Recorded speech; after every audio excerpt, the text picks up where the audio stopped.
Hey Hopewell kids, it's Miss Libby coming to you for your first edition of Summer Sunday School. Happy summer. I hope you're all wrapping up your school years and enjoying the awesome weather outside. And we're going to get into our Summer Sunday School lessons where we're going to be talking about thriving, not just surviving this pandemic and quarantine. So I hope you guys are ready to dive into the Bible and see what stories and themes and scripture can help you thrive during this yellow phase and even beyond the pandemic for the rest of your lives. So I'm really excited to get started with you guys. Are you ready? Today's story is called Abraham and the Amazing Promise.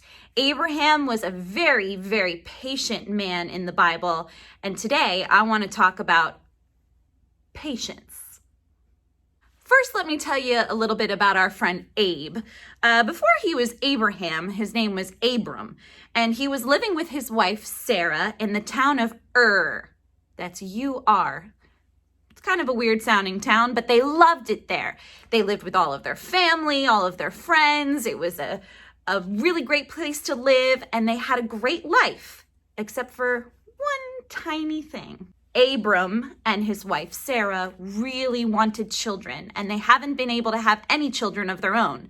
They lived in Ur with all of their brothers and sisters who had lots of children, and they were happy to be surrounded by family, but they really, really wanted a baby all of their very own.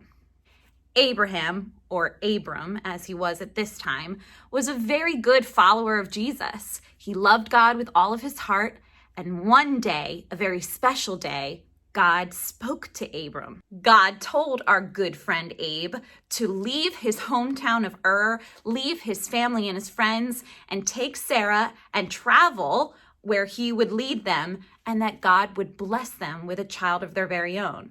Not only would he bless them with a child, but his children and his children's children would create a great nation. Whoa, what a promise, right? Both Abram and Sarah were a little bit on the older side, so they were a little nervous at first, a little skeptical of this promise, but they decided to trust God. They had given them their lives, and they were good followers of Jesus. So they packed up all their belongings, said adios to most of their family, and headed out for wherever God would lead them to go. They took along their favorite nephew. His name was Lot, and Lot took sheep, like a lot of sheep. So the first stop for Abram, Sarah, and their nephew Lot was the land of Canaan. There they were waiting and listening to God for further instructions, but still nothing. They didn't hear from him. They still didn't have a baby, and they were wondering what God was going to lead them to do next. Finally, they packed up in Canaan and decided to move again, hoping that God would reveal himself and his promise. So they traveled all the way to Egypt. These travels to all these different lands were really long, really exhausting, especially for two elderly people, their nephew, and again, a lot of sheep. And they really missed their home, they missed their family, and they still had no baby. But they were nothing but patient. Both Sarah and Abram trusted in God's promise, and they used their travels as time to positively think about all the wonderful memories they would create when God's promise came true. While in Egypt, both Abe and Lot had shepherds watching over all of the sheep, and the shepherds were fighting. It got really bad to the point where Abe had to decide what he was going to do next. So Abe told Lot that he could choose to stay with him and Sarah or go to a different land and leave them. Lot decided it was finally time to part ways with Abe and Sarah. So he took his sheep and his shepherd and went his own way. And this was a very sad day for Abe. This was his only family member that had been traveling with him outside of Sarah all this time, and he really missed all of his family, and Sarah did too. But on that very sad day that Lot left, God spoke to Abe again, and he told Abe that he needed to look around. He needed to look in the direction that Lot was going, look in the direction that him and Sarah had gone, and the new direction that he wanted them to travel in next. And he told Abe that all of this land would be inhabited by his children. and that his descendants would outnumber the sand. Whoa! I don't know about you guys, but have you ever tried to count all the grains of sand in one little handful at the beach? That's like a bazillion grains of sand. And God is saying that Abe and Sarah's family would outnumber the sand. What a ginormous promise. But so far, still no baby. What's going on, God? What's going on?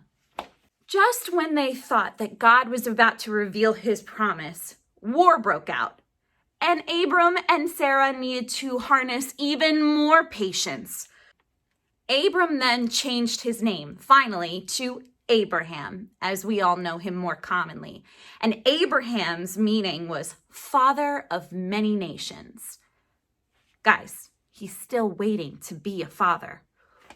That's some patience. Your name means the father of many nations, and you're still waiting to be a father? That's a lesson in patience.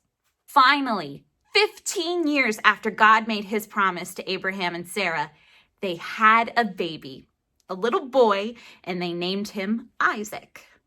I waited patiently for the Lord. He turned to me and heard my cry. Psalm 40, verse 1. But if we hope for what we do not yet have, we will wait for it patiently. Romans 8:25. I don't know about you guys, but it's been a little hard to wait around during this quarantine.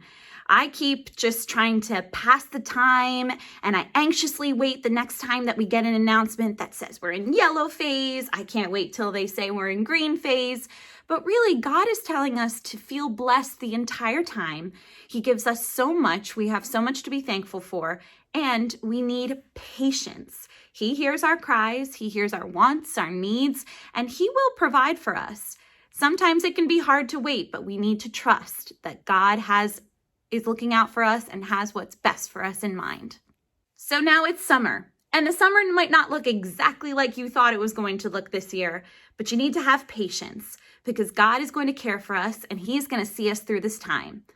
I'm really glad you tuned in this week. Make sure to tune in to Sunday school next week, and I miss you, and I hope to see you all very soon. Have a great week, guys. Bye-bye.